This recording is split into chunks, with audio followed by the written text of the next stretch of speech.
IIT BHU में campus placement का दौर स्टार्ट हो चुका है। आज हमारे साथ सुशांत श्रीवास्तव जी मौजूद हैं, जो कि कैंपस प्लेसमेंट के कोऑर्डिनेटर हैं। सर, पहले तो आपका स्वागत है। थैंक यू, धन्यवाद। इस बार सर प्लेसमेंट के लिए कितनी कंपनियां आई हैं और कहां से आई हैं? इस बार पिछले वर्ष से ज़्यादा कंपनियों को हम लोगों ने बुलाया है। लगभग 300 से ज़्यादा कंपनियां हैं और ये अभी प्रथम दौर का प्लेसमेंट चल रहा है और लगभग 1500 बच्चों ने रजिस्ट्रेशन कराया है। हम लोग सिर्फ उन्हीं बच्चों के लिए रिस्पांसिबल होते हैं जो प्लेसमेंट चाहते हैं। जो बच्चे हायर स्टडीज़ में जाना चाहते हैं वो बाध्य नहीं हैं कि वो हमारे प्लेसमेंट सेशन में बैठें, क्योंकि उनकी प्रायोरिटी, उनकी रुचि दूसरी दिशा में होती है।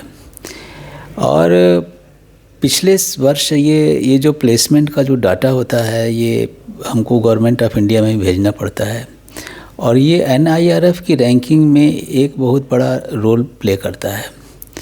जो हमारा मतलब आउटकम है, स्टूडेंट आउटकम, उसमें हमको प्लेसमेंट और हायर स्टडीज़ दोनों को देखना पड़ता है। तो जो प्लेसमेंट का है हमारा, इसमें सारे IITs में हमारा IIT BHU नंबर 2 पे आता है। 0.5 नंबर से 1 नंबर पे IIT रुड़की पिछले साल गया था। तो हमारा 36.5 था, उनका 37 था, इसलिए वो प्लेसमेंट में हमसे ज़्यादा थे। लेकिन इस बार का ट्रेंड जो है बहुत डिफरेंट है। इस बार सॉफ्टवेयर की कंपनियां भी बहुत आ रही हैं और हम लोगों ने 35 नई कंपनियों को इस बार जोड़ा है। बहुत कुछ कंपनियां जो स्टार्टअप हैं वो आ रही हैं, जो हाई फ्रीक्वेंसी ट्रेडिंग की कंपनियां हैं वो आ रही हैं, डाटा एनालिटिक्स की कंपनियां हैं वो आ रही हैं। इसके अतिरिक्त कोर ब्रांचेस की कंपनियां जैसे रिलायंस वगैरह, आपने देखा आज HR वगैरह सबके साथ मीटिंग थी, तो वो आ रही हैं।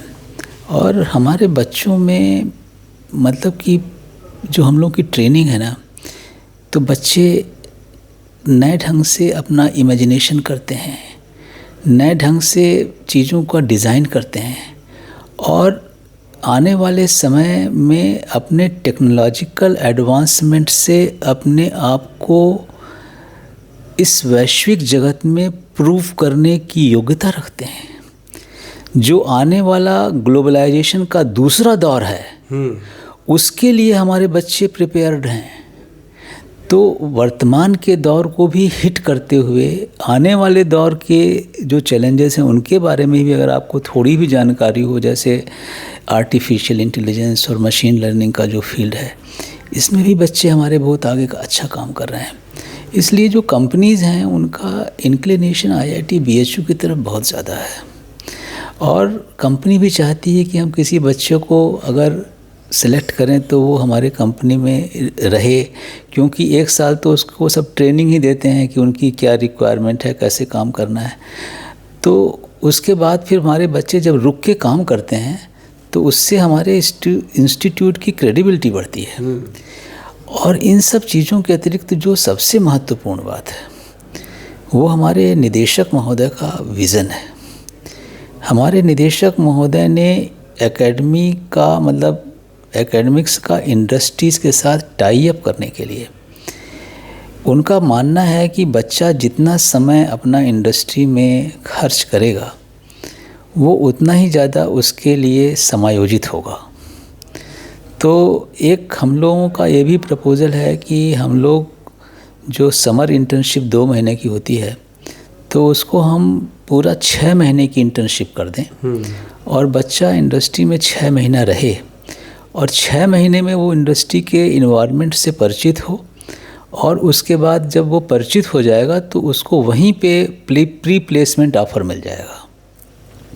एक ये बहुत मतलब कि दूरदर्शी दृष्टिकोण है जो कि हमारे निदेशक प्रोफेसर अमित पात्रा जी ने दिया है और हम लोग उस पर काम भी कर रहे हैं। तो हो सकता है 2025 में हमारा नया सिलेबस आ जाए और हम उस दिशा में आगे बढ़ जाएं।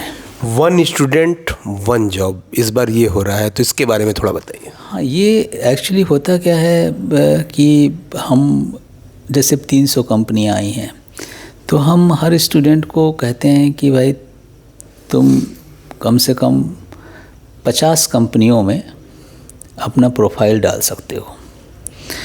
तो जब 50 कंपनियों में प्रोफाइल डाला तो 50 उसको स्क्रीनिंग टेस्ट भी पास करने पड़ेंगे। अच्छा।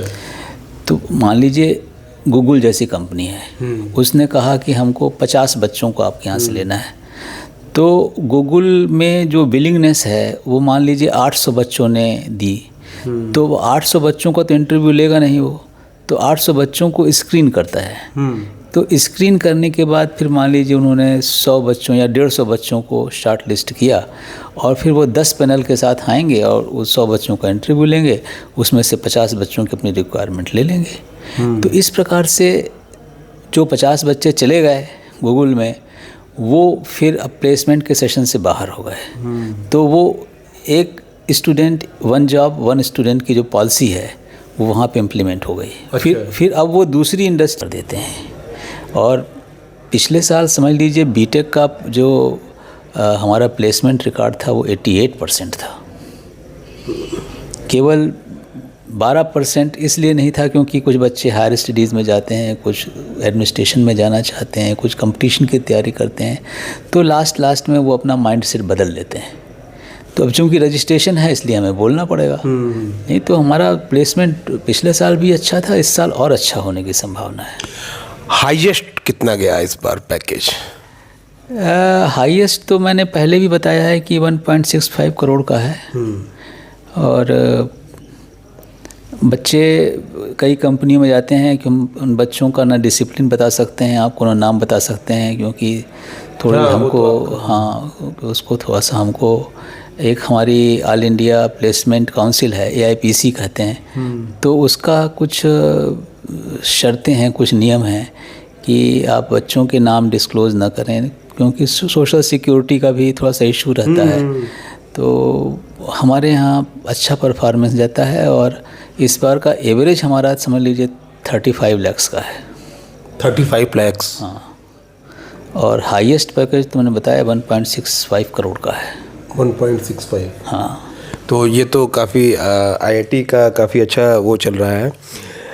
एक सवाल बनता है कि जो छात्र कैंपस प्लेसमेंट में हिस्सा ले रहे हैं, जो छात्र कम पैकेज पे गए हैं, तो 1 स्टूडेंट 1 जॉब, तो वो दोबारा इंटरव्यू में हिस्सा तो नहीं ले सकते? अब नहीं ले सकते हैं वो, अगर वो उस पर सेलेक्ट कर लिए तो। अगर उन्होंने अपना ऑफ़र चूज़ कर लिया एक बार, तो हमारी इंस्टीट्यूट की पॉलिसी है कि आप फिर दूसरी कंपनी में नहीं बैठ पाएंगे और आपको उस इंडस्ट्री में जाना ही पड़ेगा। और वो जाते हैं भाई, बहुत सारी कंपनियां हैं जो जिनका पैकेज लो है, लेकिन कंपनियों का नाम है। आप उस कंपनी में एक बार काम कर लेंगे तो फिर आपको अच्छा, आप TCS से आए हैं, अरे आपको तो आपकी ट्रेनिंग बड़ी अच्छी है, आप चलिए हमारे साथ चलिए। तो ये वाली बात होती है। बहुत सारी कंपनियां पैसा ज़्यादा देती हैं लेकिन उनका ट्रेनिंग बहुत हाई प्रोफाइल का नहीं रहता है, लेकिन पैसा है उनके पास तो देती हैं। जैसा उनका काम होगा, जैसे प्रोजेक्ट्स होंगे, वैसा उनको पैसा देना पड़ता है। तो हमारे यहाँ जो 1 स्टूडेंट 1 जॉब पॉलिसी है वो बहुत पुरानी पॉलिसी है और बड़ी सक्सेसफुल पॉलिसी है। इस पॉलिसी के कारण हमारे बच्चों का मैक्सिमम प्लेसमेंट हो जाता है। तो अभी जैसे ये हमारा फर्स्ट फेज़ है, ये 8 तारीख तक चलेगा। आप देख ही रहे हैं कि सारे कमरे ब्लॉक्स हैं और सारे 10-10 रूम एक कंपनी के लिए ब्लॉक हैं, उसी में इंटरव्यू चल रहे हैं और बड़े सिंसियरली बच्चे अपना इंटरव्यू दे रहे हैं, धीरे धीरे निकाल रहे हैं। और भाई जिसका कभी नहीं होता है तो दुखी भी होता है, जब हो जाता है तो खुश भी हो जाता है। तो ये अप एंड डाउन्स इस फेज़ में चलते रहते हैं और हम सारे बच्चों के लिए हम खड़े हैं और उनका मॉरल सपोर्ट भी हमारी वजह से होता है। और कंपनी के HR से भी हम अपने इंस्टीट्यूशन के बारे में, जो इंस्टीट्यूशन का विज़न है और जो विजिबिलिटी है और जो परसेप्शन है, वो हम सारे HRs को और वाइस प्रेसिडेंट जो कंपनी के आते हैं सबको बताते हैं। एक आखिरी सवाल ये है कि यहाँ के जो स्टूडेंट्स हैं, काशी हिंदू विश्वविद्यालय के बारे में तो एक बात कही जाती है कि यहाँ के स्टूडेंट विश्व में डंका बजा रहे हैं, हर जगह बजा रहे हैं। एक सवाल ये उठता है कि IIT के जो बच्चे होते हैं यहाँ के, जॉब जब उन्हें मिल जाता है तो विदेश जाकर के सेटल हो जाते हैं, तो इस तरह का भी सुनने में आता है, तो इस पर क्या कहेंगे आप? देखिए, आज का दौर ऐसा है कि वसुधैव कुटुंबकम जो हमारा श्लोक है कि समस्त वसुधा हमारा कुटुंब है। ये बड़ा पुराना श्लोक है, ऋषियों मुनियों ने अपनी दृष्टि से देखा होगा। आज हम पूरे विश्व को एक उस दृष्टि में देख सकते हैं कि पूरी वसुधा हमारा घर है। अभी एलन मस्क ने कहा कि हम इंडिया से अमेरिका की दूरी आधे घंटे में नाप देंगे, जबकि 16 घंटा लगता है। वो कहता हम रॉकेट से चलेंगे। सवेरे हम छोले भटूरे दिल्ली में खाएंगे और शाम का डिनर कैलिफोर्निया में करेंगे। क्या बात। तो जब टेक्नोलॉजी का इतना ज़्यादा एडवांसमेंट हो रहा है और उसका रॉकेट 1000 लोगों को जाएगा 1000 लोगों को लेकर अमेरिका जाएगा। विजन देखिए। तो आप ये देखिए कि कोई आदमी इंडिया में काम करे या अमेरिका में काम करे, अब वो कोई डिस्टेंस, कोई दूरी की बात नहीं रह गई है, काम की बात रह गई है, टैलेंट की बात रह गई है कि आप कितना अच्छा काम कर पा रहे हैं।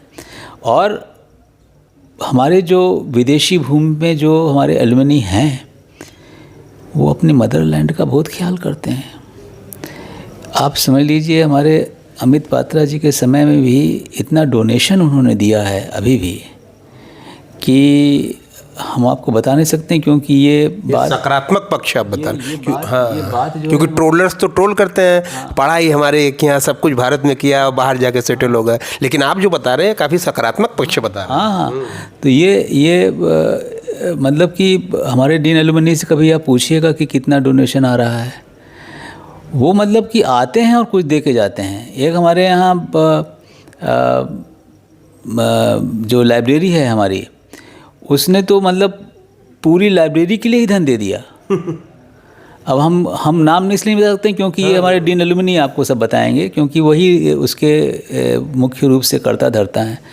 तो जो बच्चे बाहर जाते हैं वो अपने मदरलैंड का, अपने एजुकेशनल लैंड का ख्याल रखते हैं। तो ये बात नहीं है कि यहाँ से शिक्षा लेकर के ब्रेन वहाँ चला गया।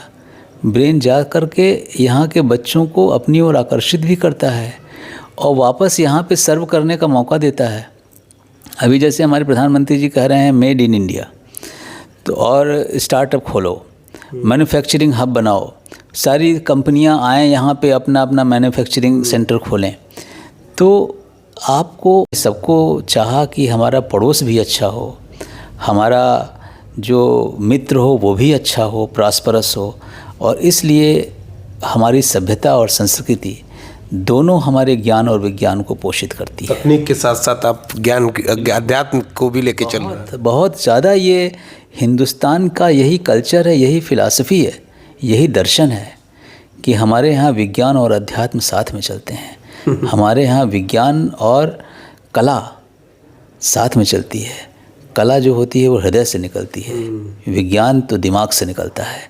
और हृदय और दिमाग जब दोनों साथ में मिलकर चलते हैं तो वो जो मनुष्य होता है वो भारतीय और हिंदुस्तानी मनुष्य कहलाता है। आखिरी सवाल है कि लड़कियां का प्लेसमेंट क्या चल रहा है, लड़कियों का, गर्ल्स का क्या चल रहा है और कितने हाईली पैकेज पे जा रही हैं? लड़कियों का भी पैकेज पैरेलल टू द मतलब लड़कों के जैसा है, कोई अंतर नहीं, कोई डिस्क्रिमिनेशन, जेंडर डिस्क्रिमिनेशन यहाँ है ही नहीं है। न कंपनी करती है, न हम करते हैं। तो जितनी भी लड़कियां हैं, अगर टैलेंट है तो वो उसी ढंग में वो एब्जॉर्व होती हैं। और हमारी कोर टीम में भी लड़कियां हैं जो कि लड़कियों की समस्या को उनकी भाषा में समझ पाती हैं। और जितनी भी एचआर आती हैं, कभी कभी हेड एचआर जो है तो फीमेल रहती है। तो इसमें कोई जेंडर डिस्क्रिमिनेशन है ही नहीं है। लड़की लड़के दोनों बराबर ढंग से हिट कर रहे हैं। और जब ये फेज़ ख़त्म होगा तो हम आपको बता देंगे कि कितने लड़के बैठे थे और कितनी लड़कियां बैठी थी, उनका परसेंटेज क्या है। हाँ, दूसरा संवाद भी आपके साथ जल्द होगा। ये थे हमारे साथ IIT VHU में 30 नवंबर से ही लगातार कैंपस प्लेसमेंट हो रहा है। 1.65 करोड़ ये पैकेज है जो कि मैक्सिमम हिट किया है अभी तक। हमारे साथ ये सुशांत श्रीवास्तव जी थे जो कोऑर्डिनेट कर रहे हैं कैंपस सेल को। आगे हम और भी वॉर रूम भी दिखाएंगे, बाकी खबरें भी दिखाएंगे और IIT को हम लगातार कवर करते रहेंगे। क्या पता 1.65 जो करोड़ है उससे आगे भी निकल जाए IIT VHU। धन्यवाद।